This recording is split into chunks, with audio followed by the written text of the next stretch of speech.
नमस्कार दोस्तों, स्वागत है आपका एक बार फिर से भारत समाचार के हमारे इस खास कार्यक्रम में जो आधारित है कानाफूसी गपशप और चर्चाओं पर। तो चलिए शुरू करते हैं पावर सेंटर।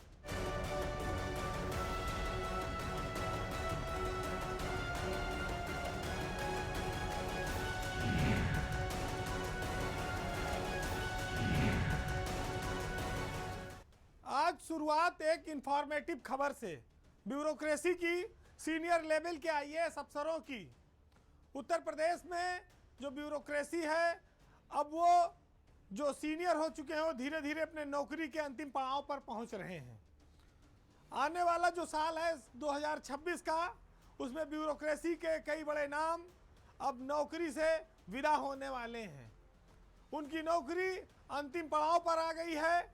इसमें से कुछ अधिकारी दिल्ली में इस समय तैनात हैं और कुछ लखनऊ में हैं। हम आज आपको उनके बारे में जानकारी देंगे, जिसमें एसीएस और प्रमुख सचिव स्तर के अधिकारी हैं जो उत्तर प्रदेश में काफ़ी जाना पहचाना नाम है। इसमें उत्तर प्रदेश कैडर के 8 आईएएस अफसर हैं सीनियर लेवल के, जो पिक्चर से बाहर होने वाले हैं। वो अपनी नौकरी पूरी करके रिटायर हो जाएंगे और उसके बाद उनकी जगह पर नए अधिकारी उनका स्थान लेंगे। साल 2026 की जो शुरुआत है वो सबसे पहले देवेश चतुर्वेदी से होगी। वो भारत सरकार में तैनात हैं, केंद्रीय कृषि सचिव हैं, वो रिटायर होंगे। उत्तर प्रदेश में 1996 बैच के आईएएस हैं सुभाष चंद्र शर्मा, वो भी फरवरी में रिटायर हो जाएंगे। ये दो अधिकारी सीनियर लेवल पर हैं जो सबसे पहले 2026 की शुरुआत में हमसे विदाई लेंगे। उसके बाद वेंकटेश्वर लू का नंबर आएगा जो अप्रैल में रिटायर होंगे और वो इस समय प्रमुख सचिव समाज कल्याण हैं। राजस्व परिषद के चेयरमैन हैं अनिल कुमार, वो मई में रिटायर हो रहे हैं 2026 में, और उनकी जगह पर अर्चना अग्रवाल 90 बैच की सीनियर आईएएस अफसर हैं, वो राजस्व परिषद की नई चेयरमैन बनाई जाएंगी। अर्चना अग्रवाल का भी रिटायरमेंट सितंबर में ही है। और उसके बाद नंबर आता है कामरान रिजवी का और दीपक कुमार का। ये दोनों, कामरान रिजवी भारत सरकार में हैं, दीपक कुमार उत्तर प्रदेश के आईआरडीसी हैं, एपीसी हैं। इनका रिटायरमेंट अक्टूबर 2026 में है। दोनों अधिकारी अक्टूबर में रिटायर हो जाएंगे। और उसके बाद फिर अमित कुमार घोष का नंबर आएगा जो दिसंबर में, यानी कि साल के आखिर में 2026 में रिटायर हो रहे हैं। और उनके पास इस समय चिकित्सा शिक्षा और स्वास्थ्य जैसे दो बहुत बड़े महकमे भी हैं। तो ये जो स्थितियां हैं ये भारत सरकार और यूपी में तैनात अफसरों की हैं। इनमें बहुत सारे अफसर ऐसे हैं जिनको आप रोज देखते हैं जो सरकार की रीढ़ कहे जाते हैं। सन 89 से शुरू होगा, 94 बैच तक के अफसर, अमित कुमार घोष 94 बैच के हैं, वो रिटायर हो जाएंगे दिसंबर के आखिरी तक। तो एक ब्यूरोक्रेसी में बहुत बड़ी लिस्ट है जो पुराने अफसरों की, वो अब विदाई लेने की तैयारी में है। उनकी सेवाएं बहुत लंबे समय तक प्रदेश को मिलती रही हैं, उनके चेहरे से आप वाकिफ रहे हैं। लेकिन 2026 जाते जाते उनकी विदाई करके जाएगा और सरकारी तंत्र से जो उनकी कहा जाए उपस्थिति है वो समाप्त हो जाएगी। आईएएस के बाद अब आईपीएस अफसरों की खबर। उत्तर प्रदेश पुलिस में भी अफसर तो एक से एक दिग्गज हैं। कंधे पर भारत की लाट लगी है, किसी के 1 स्टार है, किसी के 3 स्टार है, किसी के तलवार है। लेकिन हालत बड़ी खराब है। उत्तर प्रदेश पुलिस में कुछ आईपीएस अफसर ऐसे हैं जो बहुत लंबे समय से वेटिंग में चल रहे हैं। आप ये कह सकते हैं कि आईपीएस इन वेटिंग, यानी कि उनका वनवास काफ़ी ज़्यादा लंबा हो गया है, वो ख़त्म नहीं हो रहा है। वो पुलिस मुख्यालय से अटैच हो गए हैं और अटैच होने के बाद से उनकी सुध लेने वाला कोई नहीं है। 6 महीने से ज़्यादा का समय हो गया है। कई सारे डीआईजी, एसपी रैंक के अफसर वेटिंग में चल रहे हैं। अगर आप देखेंगे तो सबसे पहले रोहन पी कनय का नाम आएगा जो डीआईजी रैंक के अफसर हैं। और गोरखपुर प्रशिक्षण में जब हंगामा हुआ था सिपाहियों के, तो उनको वहां पर हटाकर वेटिंग में डाल दिया गया था। तब से वह इंतजार कर रहे हैं पोस्टिंग का, वो डीआईजी लेवल के अफसर थे। इसके अलावा केंद्रीय प्रतिनियुक्ति से लौटे हैं डीआईजी रैंक के अफसर हैं मोहम्मद इमरान, उनको भी सरकार ने वेटिंग में डाल रखा है। अभी तक उनको कोई पोस्टिंग नहीं दी गई है। वैसे बहुत अच्छी पोस्टिंग की उनके उम्मीद भी नहीं है। हाँ, ये ज़रूर है कि नचिकेता झा भारत सरकार में जा रहे हैं। अभी उनकी पोस्टिंग कंफर्म नहीं हुई है। उनको एनओसी उत्तर प्रदेश सरकार ने दे दी है, वो कभी भी जा सकते हैं। तो एक पद वो खाली होगा, लेकिन वो आईजी लेवल का है। तो रोहन पी कनय डीआईजी होकर वेटिंग में पड़े हैं, इमरान डीआईजी होकर वेटिंग में पड़े हैं। 3 आईपीएस अफसर एसपी रैंक के जो जिलों से हटे थे, आजमगढ़, कुशीनगर और सतीश कुमार, ये 3 लोग भी वेटिंग में पड़े हैं। सबसे पहले बात एसपी आजमगढ़ रहे हेमराज मीना की। हेमराज मीना कौशाम्बी में, मुरादाबाद में और आजमगढ़ में एसएसपी रहे, लेकिन सरकार ने उनको अचानक से वहां से हटा दिया। अब उसके बाद से उनको वेटिंग में डाला गया था। उम्मीद ये थी कि शायद कहीं दूसरी जगह पोस्टिंग होगी, कुछ काम मिलेगा, लेकिन पिछले कई महीनों से उनको वेटिंग में बैठाकर बिना काम लिए सरकार तनख्वाह दे रही है। अधिकारी भी चाहते हैं कुछ काम मिले, जिससे कि वो भी थोड़ा व्यस्त रहें। एक वक्त रहता है कि जिले में 24 घंटे सांस लेने की फुर्सत नहीं रहती। एक वक्त आता है कि खाली करके बैठा दिए जाते हैं, कोई सुधि लेने वाला नहीं मिलता है। तो पुलिस में अप एंड डाउन का स्तर बहुत बड़ा है और बहुत गहरा है। कई सारे लोग उससे सदमे में भी जा सकते हैं। हेमराज मीणा के बाद दूसरा नंबर है कुशीनगर के एसपी रहे संतोष कुमार मिश्रा का। संतोष कुमार मिश्रा भी हेमराज मीणा के साथ ही जिले से हटाए गए थे और उसके बाद से वो भी वेटिंग में हैं, यानी कि पुलिस हेडक्वार्टर में अटैच कर दिए गए, लेकिन उसके बाद वो कहाँ हैं, क्या कर रहे हैं, इसकी न तो कोई सरकार जानकारी लेती है, न तो उनको कोई काम देती है। तो हेमराज मीणा, संतोष कुमार और उसके बाद डॉक्टर सतीश कुमार, ये सब वेटिंग वाले अफसर हैं, जो कोई 6 महीना से है, कोई 3 महीना से है, इस तरह से चला आ रहा है। यूपी में कुछ पद खाली होते हैं तो सरकार उन पर तैनाती नहीं कर पाती, या लटकता रहता है, या अधिकारी नहीं मिल पाते। ऐसा ही एक मामला फोरेंसिक साइंस जो बनी हुई है, उसके डायरेक्टर हैं जीके गोस्वामी, वो सितंबर में रिटायर हो गए थे और उसके बाद से अक्टूबर बीत गया, नवंबर आ गया। ये पद अभी भी खाली है। एडीजी रैंक का पद है, लेकिन वहाँ पर किसी अफसर की तैनाती नहीं हुई है। तो सोचिए आप कि जो लोग जिलों में एसपी रहते हैं, पूरी पुलिस फोर्स आगे पीछे घूमती रहती है, एसपी साहब की आंख उठ जाए जिसको देख लें, वो एसपी साहब मुख्यालय में आकर कुर्सी मेज तक उनको बैठने की नसीब नहीं होती। वेटिंग में रहने का मतलब यह है कि न गाड़ी न दफ्तर, अपने घर पे रहो और अपने ही साधन से आओ जाओ अगर बुलाया जाए मुख्यालय तो सोचिए क्या दशा होती है। सरकार सुविधाएं देती है तो इतना ज़्यादा दे देती है कि आप उसको संभाल नहीं सकते, और जब छीनती है तो एकदम पैदल कर देती है। पुलिस विभाग में एक लंबी लिस्ट बढ़ती जा रही है आईपीएस अफसरों की। या तो जो पद रिक्त हैं वहाँ पर कोई आ नहीं रहा है, और जिनको वेटिंग में डाल दिया उनको कोई पूछ नहीं रहा है। ये असमानता, ये असमंजस दूर होना चाहिए। हम उम्मीद करें कि सरकार अब इस खबर को संज्ञान लेगी और आने वाली लिस्ट में इन अफसरों का भी कुछ भला होगा। वैसे तो बीजेपी बड़ी अनुशासन वाली पार्टी है, लेकिन उत्तर प्रदेश में एक बार फिर संत कबीर नगर की तरह जूता कांड होते होते रह गया है भाजपा नेताओं के बीच में। संत कबीर नगर जूता कांड की यादें इसलिए ताज़ा हुई क्योंकि कानपुर देहात में एक पूर्व सांसद और वर्तमान सांसद के बीच हाथापाई की नौबत आ गई।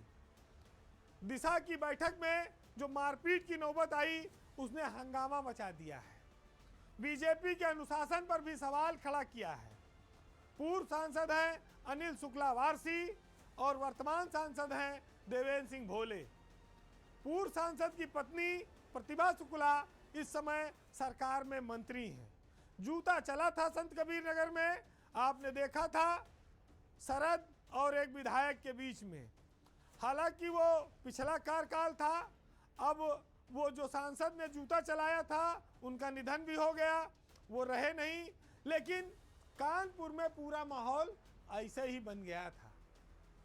कलेक्ट्रेट में दिशा की बैठक ने दशा बदल दी, क्योंकि मामला एक छोटी सी नगर पंचायत में खनन और ईओ के कार्यशैली तबादले को लेकर शुरू हुआ था, जिसमें यह भी मुद्दा उठा कि मंत्री और पूर्व सांसद के कार्यकर्ताओं पर मुकदमा लिखा जा रहा है, पुलिस का दुरुपयोग हो रहा है और देवेंद्र सिंह भोले सांसद के इशारे पर होता है।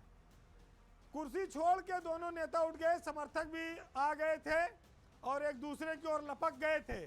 ये तो कहिए कि वहाँ की डीएम, एसपी, इन लोगों ने मामले को संभाल लिया। बैठक में कुछ फैक्ट्रियों का इशू भी है, जैसे आरती डिस्टिलरीज का, वो सब भी किसका संरक्षण किसको है, ये सब लेकर विवाद काफ़ी ज़्यादा था। लेकिन जब बात गुंडा माफिया और देख लेने की आ गई तो फिर हड़कंप तो मचना ही था। ये तो कहिए कि वहाँ पर समझदार अधिकारी थे और वो इस बात से वाकिफ थे कि कहीं मारपीट ना हो जाए, इसलिए वो दौड़ के उन्होंने काबू कर लिया। बीजेपी की सरकार में मंत्री हैं प्रतिभा शुक्ला, वो राज्य मंत्री हैं, लेकिन अभी जून में उन्होंने थाने पर बैठ के धरना दिया था। अकबरपुर थाना है कानपुर देहात में। बीजेपी की इसी सरकार में मंत्री को धरने पर बैठना पड़ा, उनको मनाया गया किसी तरह से, वहां से वो हटी। लेकिन एक ऑडियो और वायरल हुआ जिसमें अनिल शुक्लावारसी ने डिप्टी सीएम ब्रजेश पाठक को फोन लगाया और कहा कि आप ब्राह्मणों के कैसे नेता बनते हैं, यहाँ ब्राह्मणों को उत्पीड़न हो रहा है। पता नहीं वो फोन लगा भी था कि झूठे वो बोल रहे थे, लेकिन वो वायरल बहुत हो गया और उसकी वजह से पूरे प्रदेश में हंगामा मच गया था। ब्राह्मणों की राजनीति पर वो काफ़ी अग्रेसिव भी रहते हैं। बीजेपी में अनुशासन के बजाय नेताओं का अहम अब काफ़ी बड़ा होता जा रहा है। वो टकरा रहा है, वो दिन न देख रहा है न जगह देख रहा है। मीडिया खुलेआम उस चीज़ को प्रचारित कर रही है। भाजपा इन पर लगाम लगाने में नाकाम है। ये तो सब्र करिए और शुक्र मनाइए कि शरद त्रिपाठी की तरह यहाँ जूता चप्पल नहीं चला, हाथापाई नहीं हुई, नहीं तो पुरानी यादें फिर ताज़ा हो जाती और फिर वही गाना आता कि बहारो फूल बरसाओ। तो बरसता तो कुछ और है, लेकिन देखिए अनुशासन वाली पार्टी में क्या क्या हो रहा है। अब बात उत्तर प्रदेश में राजधानी लखनऊ में नदियों की साफ सफाई का, सरकार के खजाने पर पड़ने वाली चोट का, करोड़ों रुपए बहाकर हम कहां पहुंचे हैं उस आकलन का। उत्तर प्रदेश में वैसे तो नदियों को साफ करने के अभियान बार बार चलाए जाते हैं, लेकिन वो नदियां कभी साफ नहीं हो पाती और अपने अंतिम कहा जाए सफाई अभियान पड़ाव तक नहीं पहुंच पाता। आज उत्तर प्रदेश की अधिकतर नदियों की हालत ये है कि उनके पानी आचमन लायक नहीं है, यानी कि आप चुल्लू में लेके पी नहीं सकते। और बात तब और ज़्यादा गंभीर हो जाती है जब हम लखनऊ में बैठे हों और लखनऊ की गोमती नदी की बात करें, जिसको लखनऊ की लाइफ लाइन कहा जाता है, जीवन रेखा कहा जाता है, जहां पूरी सरकार बैठी है, जहां पर कई हजार करोड़ रुपया गोमती की सफाई पर अब तक खर्च किया गया है, लेकिन गोमती का पानी बदबू मारता है, काला है। अगर आप छू भी लें तो हो सकता है आपको इन्फेक्शन हो जाए। ये राजधानी है, लखनऊ है, नदियों को शहरों की लाइफ लाइन, जीवन रेखा माना गया। गोमती भी लखनऊ की उसी तरह की एक लाइफ लाइन है, लेकिन जब आप इस नदी के किनारे से गुजरेंगे तो आपको बदबू आती हुई मिलेगी। पानी में आपको झाग दिखाई पड़ेगा और नाले खुलेआम गोमती में गिरते हुए दिखाई पड़ेंगे। सफाई के नाम पर जलकुंभी हटाने का अभियान करोड़ रुपया हर साल खा रहा है, सरकार लुटा रही है। गोमती के बारे में एक तथ्य आपको बताएं कि लगभग 30 किलोमीटर का जो दायरा है शहरी क्षेत्र में, गोमती बहती है शहरी क्षेत्र में 30 किलोमीटर के दायरे में। लेकिन नाला ऐसे ज़्यादा गिरे थे उसमें, 39 नाले गिरते हैं। सरकार का एक आंकड़ा है कि पिछले 15 सालों में 2010 से 25 तक गोमती को साफ करने के लिए करीब 2,500 करोड़ रुपया खर्च किया गया है। लेकिन आप देखेंगे कि इतना पैसा खर्च होने के बाद भी गोमती का पानी आज भी काला का काला बना हुआ है। हाँ, ये जरूर है कि इसकी साफ सफाई करने वाले विभाग, संस्था, ठेकेदार, इन लोगों ने काफ़ी शुद्ध माल कमाया है और काफ़ी अच्छा पैसा बचाया है। इन दिनों लखनऊ नगर निगम गोमती की सफाई का जिम्मा उठाए हुए है, सफाई कर रहा है। बताया जाता है कि इसके लिए रोज 50 कर्मचारी गोमती नदी की सफाई करते हैं और मेयर सुषमा खरकवाल का काफ़ी इसमें रुचि है। लेकिन आप आज भी गोमती पर जाकर देखेंगे तो आंकड़े शायद कागजों में ही आपको दिखेंगे। गोमती का जो पानी है, गंदा पानी, इसको ट्रीट किया जाता है और फिर इसको पेयजल के लिए सप्लाई किया जाता है। ये करीब लखनऊ के 20 लाख घरों में पानी सप्लाई हो रहा है। जो लोगों के घरों में पानी आता है वो गोमती का पानी है। अब पानी वो लोग उसको पीते हैं कि खाली नहाने धोने के लिए, कपड़ा धोने के लिए इस्तेमाल करते हैं, वो जाने। लेकिन जो पानी नहाने योग्य नहीं है, अगर पैर डाल दो पानी में तो फफोला पड़ जाए, वो पानी लोगों के घरों में पीना पड़ रहा है। कितना खतरनाक प्रदूषण का लेवल है, ये आप हैरत में पड़ जाएंगे, अंदाज़ा लगाएंगे, देखेंगे तो शायद पानी पीना छोड़ देंगे। गोमती इतनी गंदी है कि उसमें ऑक्सीजन का स्तर लगभग खत्म हो चुका है। जो नदी के भीतर जलीय जीव होते हैं वो या तो पलायन कर चुके हैं या मर चुके हैं। एसटीपी बनी है, उसकी क्षमता नहीं है, कुछ आधी अधूरी है। तो गोमती नदी जो लखनऊ की पहचान हुआ करती है, वो अब शर्मिंदगी में बदल रही है और इसके पीछे सरकार, नेता, ठेकेदार सब जिम्मेदार हैं। गोमती लखनऊ की शान है। सरकार ने यहाँ पर बहुत सारे काम किए। अखिलेश यादव ने गोमती के तट को कहा था कि हम लंदन की तरह बना देंगे। उन्होंने रिवर फ्रंट भी बनवाया, लेकिन उनकी सरकार चली गई। नई सरकार आई, उसने काम पर निगरानी बैठाई, रोक लगा दी। हालांकि सफाई अभियान योगी सरकार में भी जारी रहा, लेकिन गोमती को इतने साल बाद भी देखने के बाद ये साफ तौर पर कहा जा सकता है कि गोमती की सफाई के बहाने लोगों ने अब तक सरकार के ही खजाने की सफाई की है और इस सफाई में बड़ी सफाई से लोग बचकर निकलते गए हैं। कोई ड्रेजिंग कराता है, कोई जलकुंभी हटवाता है, कोई मशीन लगाता है, कोई आदमी लगाता है। जिस गोमती को हम लोग बड़ी जीवनदायिनी मानते थे, जिस गोमती में लोग एक ज़माने में मछलियाँ पकड़ते थे, बोट चलती थी, लोग यहाँ पर पर्यटन करने आते थे, घूमने आते थे, अब उस गोमती में कोई पाँव रखने को तैयार नहीं है क्योंकि इतनी बदबू है।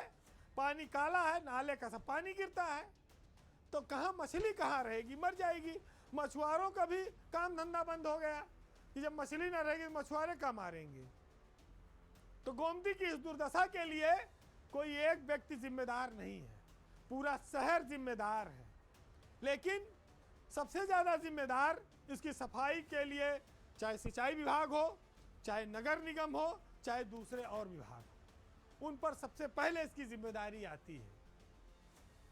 फिलहाल दुर्दशा और काले पानी के बीच लखनऊ में गोमती अंतिम सांसें ले रही है और इस अंतिम सांस को अगर फिर से निर्मल और स्वच्छ बनाना है तो इसके लिए किसी भगीरथ प्रयास की ही अब ज़रूरत है।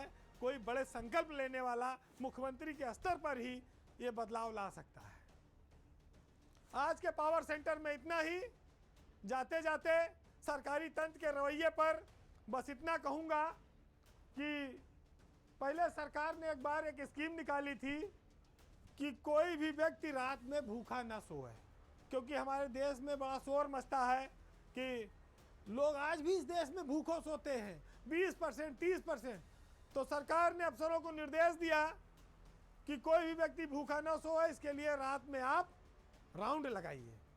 तो एक अफसर ऐसे निकले रात में, उन्होंने एक व्यक्ति सो रहा था सड़क के किनारे, उसको जगा के पूछा कि खाना खाए हो कि नहीं खाए हो। तो उन्होंने कहा साहब नहीं, खाना तो नहीं खाए, भूखे सोना पड़ रहा है। तो वो अफसर पूरी रात उस बुजुर्ग भिखारी के पास बैठे रहे, उसको सोने नहीं दिया। जब सुबह हो गई तब वो उठकर उसके पास से चले गए और उन्होंने कहा कि देखो भाई, सरकार का निर्देश था कि कोई भी व्यक्ति रात में भूखा न सोए, इसलिए मैं तुम्हारे साथ बैठा रहा। भोजन का इंतजाम तो नहीं करा पाया, लेकिन तुम्हें भूखा सोने नहीं दिया। तो ये है सरकारी अफसरों की बाजीगरी। तो इसी से आप समझिएगा गोमती की साफ सफाई की स्थिति। आज मंजर भोपाली साहब के एक लाजवाब शेर के साथ हम छोड़ जाएंगे कि सरकारी तंत्र में सरकारें और नेता क्या वादे करते हैं और काम क्या करते हैं।